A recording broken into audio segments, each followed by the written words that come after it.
Halo guys, tahukah kalian siapa bangsa dan ras paling unggul di muka bumi? Nah, sebelum kalian lanjut nonton video ini, jangan lupa klik tombol like, subscribe, dan jangan lupa tombol lonceng untuk mengaktifkan notifikasinya ya. Kalau menurut kalian bangsa dan ras yang paling unggul di muka bumi adalah Amerika? Bukan. Rusia? Bukan juga. Jerman? Inggris? Prancis? Juga bukan. Cina? Apalagi? Bukan guys.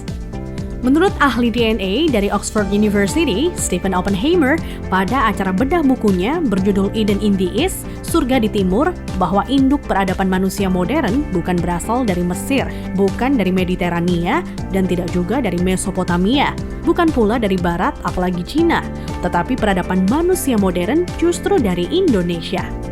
Iya guys, bangsa ini merupakan pewaris tunggal kejayaan bangsa-bangsa besar di masa lalu.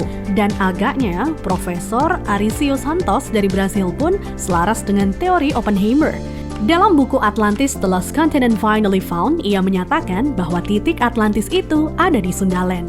Jadi guys, kita tidak pantas bersikap kerdil dengan memelihara sindrom inferior akut alias rasa minder terhadap bangsa luar. Kenapa? Karena nenek moyang kita dulu adalah bangsa yang unggul. Nenek moyang bangsa-bangsa. Jelas ya guys? Lantas, kenapa ada sejarawan menyebut bahwa nenek moyang kita itu tidak beradab, bodoh, penyembah berhala? Itu faktor penjajahan atau kolonisasi guys, yakni pembodohan, pengaburan, dan pembengkokan sejarah oleh kaum penjajah. Menurut Juri Lina dalam buku Architect of Deception, Secret of Freemasonry, ada 3 cara melemahkan dan menjajah suatu negeri. Pertama, kaburkan sejarahnya. Kedua, hancurkan bukti-bukti sejarah bangsa itu hingga tidak bisa lagi diteliti dan dibuktikan kebenarannya. 3, putuskan hubungan mereka dengan para leluhur dengan mengatakan bahwa leluhur itu bodoh dan primitif. Guys, sejarah Nusantara ini dibikin oleh kaum penjajah seolah-olah hanya dimulai dari era kemerdekaan atau paling jauh di era Raja-Raja Nusantara dulu versi penjajah. Tahu nggak sih guys, ribuan tahun lalu Nusantara terbagi dalam 3 era loh. Era pertama disebut era Wangsa Keling. Wangsa artinya bangsa, sedang Keling artinya kuat. Jadi Wangsa Keling maksudnya adalah bangsa yang kuat. Konon di era ini, leluhur kita berekspansi hingga Kamboja, Vietnam atau Indochina, Thailand, Burma, Sri Lanka, India, sampai ke Madagaskar. Raja yang terkenal bernama Shailendra. Tulisan yang dipakai adalah huruf Talawa, di mana modelnya menyerupai huruf Mesir kuno dan Israel. Pusat pemerintahan di sekitar Jogja sampai ke wilayah Dieng. Maka ketika Israel mengklaim masih keturunan Moria, maksudnya adalah Gunung Muria di Dieng guys. Dieng artinya penguasa, kemudian bergeser menjadi Dahnyang atau Dayang, artinya juga penguasa. Setelah Wangsa Keling menghilang, di Tenggarai munculnya situs Dieng maupun Candi Borobudur. Nah, habisnya era Wangsa Keling ditandai dengan bangunan Bako atau Baki, yang artinya kuburan atau berakhir, dan ditandai dengan berdirinya Candi Boko atau Bako.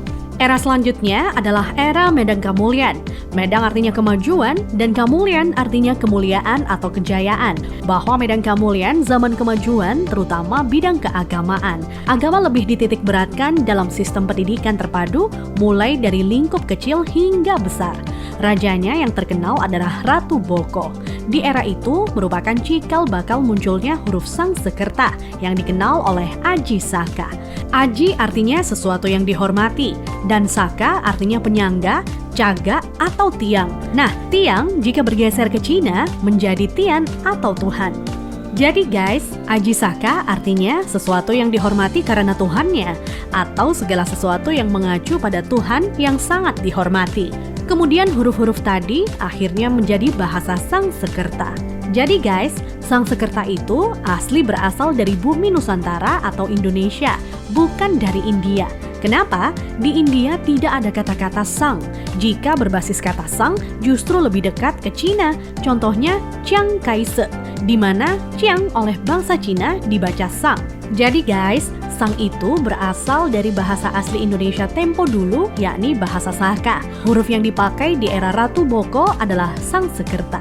Iya, kerta artinya 4, sedang sang asal kata wangsa atau bangsa.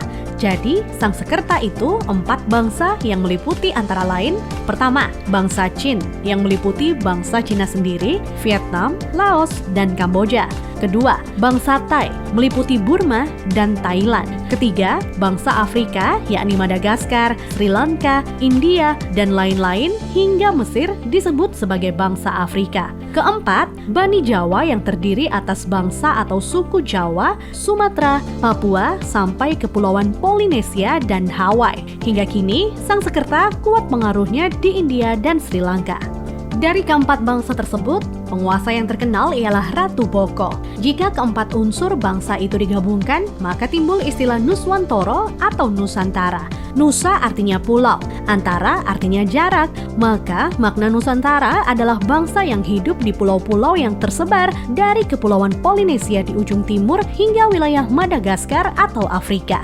Selanjutnya dari era Medan Kamulyan berganti ke era Kahuripan. Kahuripan artinya kehidupan. Raja yang terkenal adalah Hayam Wuruk atau Brawijaya III yang terkenal dengan sebutan Jumadil Kubro sebagaimana makamnya di Troloyo, Trowulan, Mojokerto. Maksud kata Jumadil adalah Jum'ah atau Jumat yang artinya berkumpul atau bersatu dan Kubro artinya besar. Jadi Jumadil Kubro maknanya adalah berkumpulnya sesuatu yang besar atau istilah Sangsekerta disebut Sumpah Palapa. Melalui Sumpah Palapa, Hayam Wuruk berhasrat membangun kembali Nusantara sebagaimana dulu pernah gemilang di era Medan Kamulyan. Ia ingin menyatukan Nusantara yang telah tercerai-berai menjadi beberapa kerajaan atau wilayah kecil-kecil. Dan patih yang melegenda adalah Gajah Mada.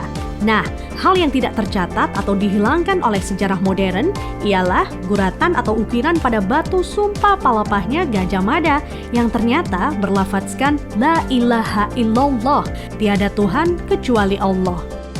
Itulah guys catatan yang hilang dari sejarah leluhur kita yang menurut Arisio Santos. Leluhur kita merupakan nenek moyang bangsa-bangsa. Thanks to watching.